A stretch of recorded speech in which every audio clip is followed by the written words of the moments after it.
Jaringan Advokasi Tambang atau Jatam membongkar dugaan keterlibatan keluarga Jokowi, Luhut, dan Bahlil dalam pertambangan dan perusahaan yang ada di dalamnya. Jatam merupakan organisasi yang peduli terhadap persoalan hak asasi manusia, gender, lingkungan hidup, masyarakat adat, dan keadilan sosial di industri pertambangan dan migas. Dalam laman resminya, Jatam menjelaskan keterlibatan keluarga Jokowi, mulai dari Gibran Rakabuming Raka hingga Kaisang Pangarep di kalangan pertambangan tanah air.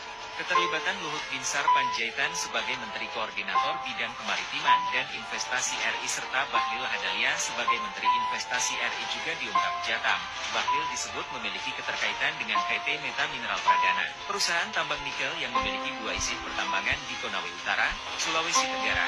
Pemegang saham perusahaan PT Meta Mineral Pradana dimiliki oleh PT Riva Capital sebesar 10% dan PT Papua Bersama Unggul sebesar 90% yang merupakan perusahaan milik Bahlil. PT Riva Capital disebut juga telah mengeksplorasi 39.000 hektar batu bara di Fakfak, Papua Barat dan 11.000 hektar pertambangan nikel di Halmahera. Sedangkan Luhut terkait dengan PT Energi Kreasi Bersama yang merupakan perusahaan patungan antara PT Goto Gojek Tokopedia Tbk dan PT TBS Energi Utama Tbk atau TOBA. Disebutkan, PT TBS Energi Utama Tbk adalah milik Luhut. Elektro merupakan perusahaan yang fokus mengembangkan ekosistem dan industri kendaraan listrik secara terintegrasi dari hulu hingga hilir. Sedangkan kedua putra Jokowi terkait dengan PT Energi Mineral Langgeng melalui PT Rakabu Sejahtera yang bermitra dengan BP Migas dalam eksplorasi di Blok South East Madura seluas 456.734 hektar. Sedangkan saham PT Rakabu Sejahtera disebut-sebut dimiliki oleh keluarga Jokowi sebanyak 16.193 saham dan Kaisang menjabat sebagai komisaris. Berdasarkan pemaparan Jatam, Direktur Utama PT Rakabu Sejahtera adalah Arif Budi Sulistyo yang merupakan kakak ipar Jokowi. Dalam eksplorasi Blok South East Madura, PT Rakabu Sejahtera menggandeng Toba Sejahtera yang 90% sahamnya dimiliki oleh PT Kartanegara Energi Perkasa yang merupakan anak usaha PT TBS Energi Utama Tbk. Koordinator Jaringan Advokasi Tambang Melki Nahar menyatakan perdebatan pengolahan tambang nikel antara menteri-menteri di Kabinet Presiden Joko Widodo dengan calon presiden dan wakil presiden hanya untuk kepentingan pelaku industri. Melki menganggap perdebatan sama sekali tidak menyelesaikan realitas praktik hilirisasi nikel yang justru memiskinkan warga. Adapun isu pengolahan nikel menjadi perdebatan usai pernyataan calon wakil presiden nomor urut 01 Muhaimin Iskandar alias Cak Imin dalam debat Cawapres pada 21 Januari lalu, yang menyebut pengolahan dan bisnis tambang nikel era Jokowi berlangsung secara ugal-ugalan.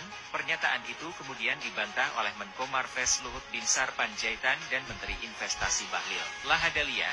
Jatam, kata Melki, menyayangkan topik hilirisasi yang diperdebatkan tidak membahas realitas praktik hilirisasi nikel yang sebenarnya terjadi. Itu salah satu narasi yang mana biar pendukung 02 alias pemuja Jokowi itu terbuka logika serta terbuka wawasannya.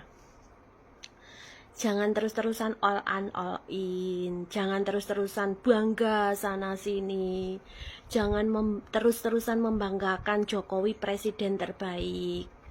Kalian harus terbuka wawasan kalian soal narasi ini.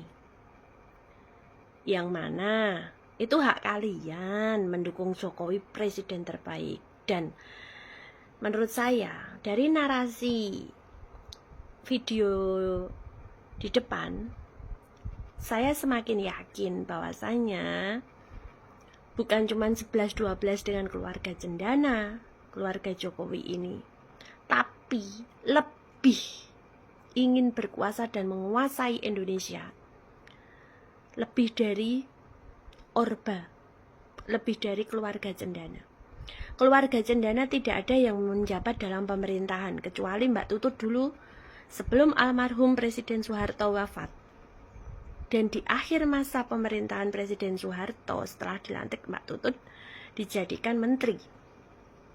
Yang kedua, kalau dalam pemerintahan Jokowi saat ini, Jokowi banyak kemarin ada rumor untuk 3 periode dan ternyata itu ditolak. Salah satunya mencalonkan anaknya si Gibran dengan menabrak konstitusi MK. Dan MK sendiri saat itu dijabat oleh pamannya, Paman Usman. Yang kedua, menantu Jokowi, Bobi Nasution, dia menjabat sebagai wali kota. Kaesang, anak ragil, baru 2 hari menjadi anggota PSI. Sekarang menjadi ketua PSI dengan alih-alih itu pilihan rakyat. Itu yang menjagokan partai. Yang ketiga, narasi yang mana menantu Jokowi, istri Kaesang, Erina Gudono, akan menjadi Bupati Sleman. Itu pilihan rakyat.